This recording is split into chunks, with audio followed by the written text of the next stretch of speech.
தந்தை மகன் தூயாவின் பெயராலே ஆமேன். அப்பா பிதாவே, இந்த காலை பொழுதிலே இந்த வேத வசனங்களை தியானிக்க கிருபை தாரும். நீர் என்னோடு பேசும், என்னோடு இடைப்படுவீராக. உம்முடைய சொற்களை என் நாவில் வைத்து நீர் பேசும் ஆண்டவரே. கண்ணின் மணியே கண்ணின் மணியே என்று சொல்லி உன்னை தொடுகிறவன் என் கண்மணியை தொடுகிறான். இஸ்ரேலின் காக்கின்றவர் கண் அயர்வதும் இல்லை, உறங்குவதும் இல்லை. கண்ணின் மணியனே என்னை பாதுகாத்தருளும் என்று சங்கீதம் 17:8 வாசிக்கிறோம் ஆண்டவரே.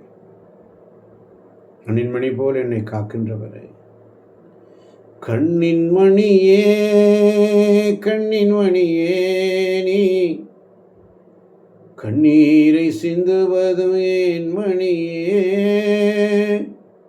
எசேக்கியா ராஜா கண்ணீர் விட்டு அழுதார். கண்ணீர் விட்டு அழுது ஜெபித்தார். காரணம் என்ன? எசேக்கியா ராஜா நோயுற்று கிடக்கிறார்.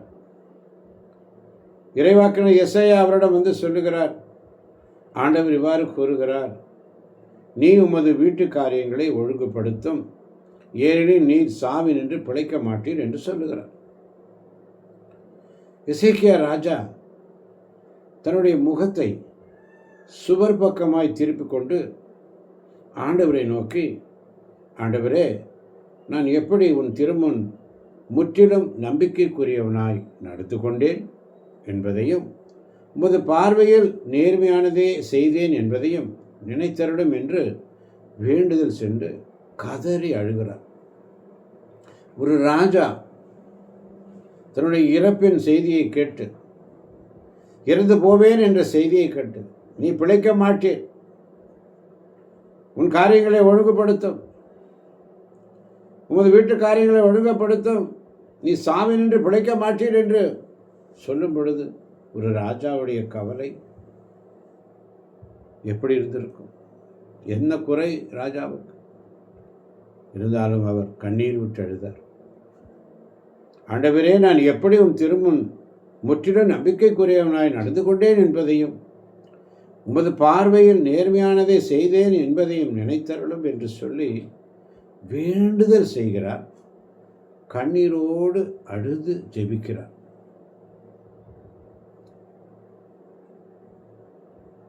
மோசேயின் பாடலை பார்க்கிறோம். கண்ணீரை துடைப்பார்,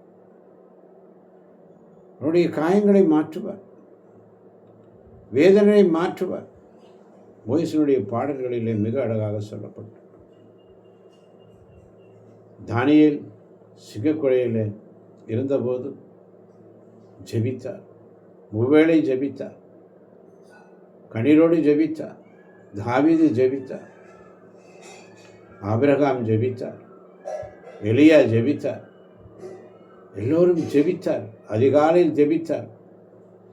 இங்கே ராஜா எசேக்கியா ஜெபிக்கிறார். என்னவென்று? ஆண்டவரே, நான் எப்படி உன் திருமுன் முற்றிலும் நம்பிக்கைக்குரியவனாய் நடந்து கொண்டேன் என்பதையும் உமது பார்வையில் நேர்மையானதையே செய்தேன் என்பதை நினைத்தருளும் என்று வேண்டுதல் செய்த கதறி அழுதார். ஏசாயா அரண்மனை முற்றத்தின் நடுப்பகுதியை கடப்பதற்குள்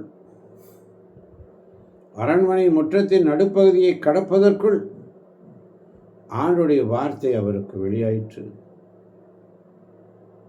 அவனுடைய வார்த்தை இப்படியாக சொல்லுகிறது. 2 ராஜாக்கள் 20:5 வாசித்து பாருங்கள். நீ திரும்பி போய் என் மக்களின் தலைவனான எசேக்கியாவை நோக்கி உன் தந்தை தாவீதின் கடவுளாகிய ஆண்டவர் கூறுவது இதுவே. என் மக்களின் தலைவனான எசேக்கியாவை நோக்கி உன் தந்தை தாவீதின் கடவுளாகிய ஆண்டவர் கூறுவது இதுவே. உன் மன்றாட்டை கேட்டேன், உன் கண்ணீரையும் கண்டேன், இதோ உன்னை குணப்படுத்துவேன். உன் மன்றாட்டை கேட்டேன், உன் கண்ணீரை கண்டேன், இதோ உன்னை குணப்படுத்துவேன்.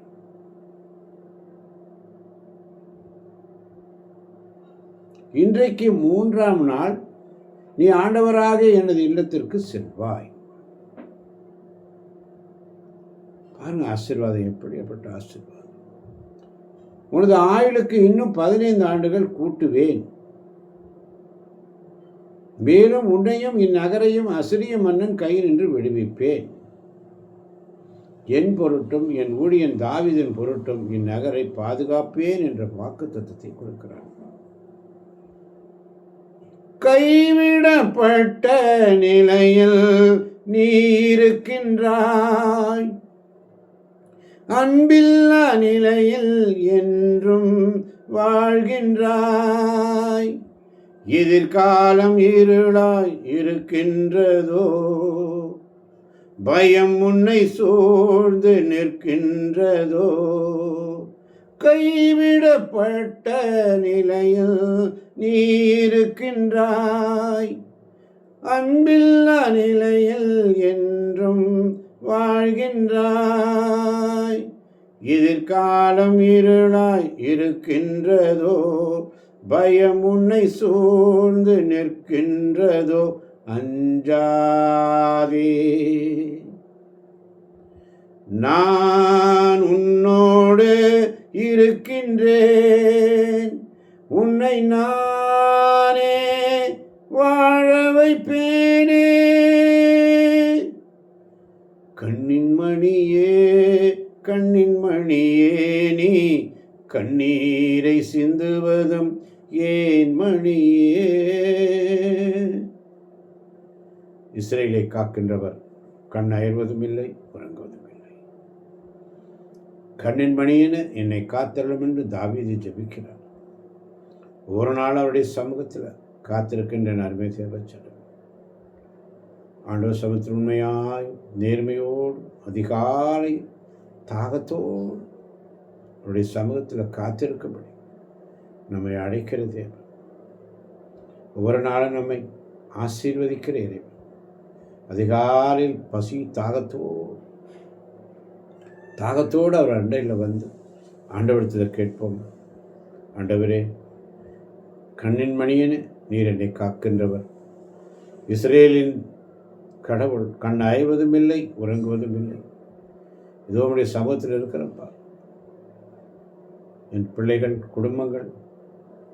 குடும்பத்தில் உள்ள அனைவரையும் இப்படி பரத்தில் ஒப்பு கொடுக்கிறேன்ப்பா. நீர் ஆசீர்வதிங்க, பிள்ளைகளை வழிநடத்துங்க என்று சொல்லி ஜெபிப்போமா. குறிப்பாக இந்த காலை பொழுதில் வந்திருக்கின்ற ஒவ்வொரு பிள்ளைகளையும், நம்மை தேடி வந்திருக்கின்ற ஒவ்வொரு பிள்ளைகளையும், இன்னும் தேடாத பிள்ளைகளையும், நம்முடைய சமூகத்தில் வராத பிள்ளைகளையும், வர முடியாத பிள்ளைகளையும் ஒப்பு கொடுக்கிறேன் ஆண்டவரே. நோயாளிகளை ஒப்பு கொடுக்கிறேன். விதவைகள், அனாதைகள், கைவிடப்பட்டவர்களை ஒப்பு கொடுக்கிறேன். ஏழைகளையும் முதியோர் இல்லத்தில் இருக்கின்ற பிள்ளைகளையும் ஒப்பு கொடுக்கிறேன். மருத்துவமனையில் இருக்கின்ற பிள்ளைகளை ஒப்பு கொடுக்கிறார். ஒன்றைய எசேக்கியாவுக்கு 15 ஆண்டுகள் நீடி ஆயுளை கொடுத்தேன். இதோ சாகும் தருவாயில் இருக்கிற அநேக பிள்ளைகள், ஊழியம் செய்கிற பிள்ளைகள் ஒப்பு கொடுக்கிறேன். குருக்கள், கண்ணியர்கள் ஒப்பு கொடுக்கிறேன். ஊழியக்காரர்களை ஒப்பு கொடுக்கிறேன். உமக்கு ஊழியம் செய்கிற பிள்ளைகளை ஒப்பு கொடுக்கிறேன். இன்னும் பலவிதமான நோய்களினால், வாதைகளினால் கஷ்டப்பட்டு கொண்டிருக்கின்ற பிள்ளைகளை ஒப்பு கொடுக்கிறார். கேன்சர் வியாதியினால் அவதிப்பட்டு கொண்டிருக்கின்ற பிள்ளைகள், கிட்னி பிரச்சனையினால் அவதிப்பட்டு கொண்டிருக்கின்ற பிள்ளைகள், கர்ப்பப்பை இரத்தப்போக்கினால் வேதனையோடு கண்ணீரோடு ஒவ்வொரு நாளும் கலங்கி கொண்டிருக்கின்ற பிள்ளைகள் அனைவரும் ஒப்பு கொடுக்கிறப்பா. குழந்தைகளை ஒப்பு கொடுக்கிறேன். சிறு குழந்தைகளை, இன்னைக்கு தைராய்டு பிரச்சனை உள்ள 13 வயசு சிறுமை உடைய கருத்தில் ஒப்பு கொடுக்கிறேன். தைராய்டு பிரச்சனை உள்ள அனைத்து பிள்ளைகளை உடைய கருத்தில் ஒப்பு கொடுக்கிறேன். உடைய வார்த்தை வசனங்களை கேட்கிற பிள்ளைகளாக எங்களை மாற்ற மாட்டவில்லை. சிறு பிள்ளைகளுக்கு இப்பொழுது சுகர், எல்லா வியாதி வருது ஆண்டவரே. காரணம் என்ன? உண்மை தேடாத காரணம்தான்.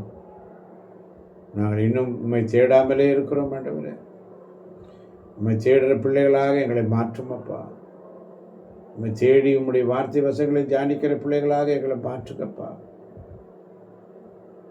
ஒவ்வொரு பிள்ளைகளையும் ஆசீர்வதிங்க. இடைவிடா சகாய மாதா குழுவில் இருக்கின்ற பிள்ளைகளை ஆசீர்வதிங்க. குறிப்பாக இன்றைக்கி கரும்புத்தாம்பட்டியில் நடக்கின்ற ஆராதனை ஆசீர்வதிங்க. அதை எடுத்து நடத்துகின்ற குருக்களை ஆசீர்வதிங்கப்பா. அங்கு வருகின்ற எந்த கருத்துக்காக எதற்காக வருகிறார்களோ அவர்களை நீங்கள் எண்ணங்களையும் இயக்கங்களையும் நீர் அறிவீரப்பா. அவர்களுடைய தேவைக்கேற்ப அவர்களுக்கு எல்லா ஆசீர்வாதம் நீ தரப்போவதற்காக நன்றி ஆண்டவரே. அநேக தேவ பிள்ளைகள் வந்து சேரும்படி கரும்புத்தாம்பட்டியில் நீர் கொண்டு வந்து சேரும் ஆண்டவரே. எந்த சூழ்நிலையில் உம்மை விட்டு விலகாத பிள்ளைகளாக எங்களை மாற்றும் ஆண்டவரே.